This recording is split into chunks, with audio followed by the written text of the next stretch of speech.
When I was younger, I could not look at myself in the mirror. I would get red, and obviously people would tell me, oh, you're getting red, your face is getting red, and my face would even get more red. It's something you can't control unless you change your mindset, and that's not gonna happen overnight, and sometimes it takes months or even years. But today I really want to talk about loving yourself, confidence, and trusting yourself, and what I did to get there, and hopefully it can help you as well. Setting small goals and actually accomplishing them. You're probably like, what the fuck is this gonna do for me? Well, if you set really high goals for yourself, if you put like 9 things on your to-do list, you're most likely not gonna finish all of them. And what does that do? You're not gonna trust yourself, but you're making promises to yourself and you're not keeping them. And when you actually have small goals every day and you accomplish them, you start trusting yourself more and you won't need that validation from others anymore. Another thing that really helped for me is being nicer to myself. Being nicer to my body and taking care of my appearance didn't only help me on the outside, it made me feel good on the inside. This also means treating your body like a source instead of a junkyard. Taking your vitamins, drinking water, eating well. You deserve to feel good. You deserve to feel confident. You deserve to feel good in your own body. But just remember, ego and confidence are 2 completely different things. Ego is, I'm pretty, I look stunning, but all of you are ugly. But confidence, on the other hand, is I look stunning right now, but so do you. And I am so smart, but so are you. And it doesn't take away from my confidence or yours. And a lot of people, especially men, love to tear women down whenever they are obsessed with themselves. But please tell me, what the fuck is wrong with a woman being obsessed with herself, taking care of herself, loving her body?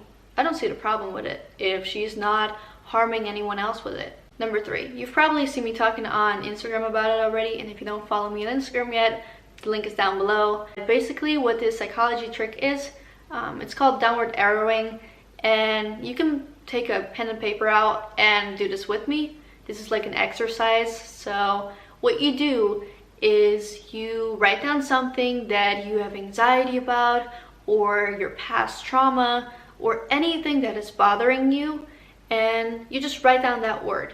And then what you do is, I feel stuck, for example. And then you just write down, well, how does stuck make me feel? Well, it makes me feel angry and sad. Well, how does angry and sad make me feel? Well, it makes me feel like I'm not where I want to be in life. Well, how does that feel? Well, it feels like I'm comparing myself to others. And at some point, you're gonna reach that conclusion point, but you can go as deep into it as you want. But basically what you do with this is you find the root problem. Because sometimes our real problems are rooted so deep in our subconscious that we really have to sit with ourselves and just listen. 4, you do not need to look like anybody else. Selena Gomez and Gigi Hadid are both gorgeous women, but they do not look anything alike. Whether that's about looks or personality or whatever. But sometimes that means spending less time on social media or muting or unfollowing people. Not because you're being rude, it's just to protect your own energy and to not compare yourself as much as you used to. Don't give away your power. Often we hang around people that are energy and power suckers. I know how difficult this can be when your family are the ones that are energy and power suckers, but that means you gotta leave the house as much as possible. As much as you can. Go, I don't know, go to the library to study, or even just to sit there, or go to the gym, or go sit at a hotel lobby. That's free, by the way. You can just sit in the lobby as long as you don't bother the guests. But when you finally get the chance to cut those people off at least as much as possible, this will make such a huge difference in your mental health. Number 5, this is something that I've learned from a fellow creator. Her name is Liz. And it's called the OKM mentality. You failed your exam. Okay, and you broke up with your boyfriend or girlfriend.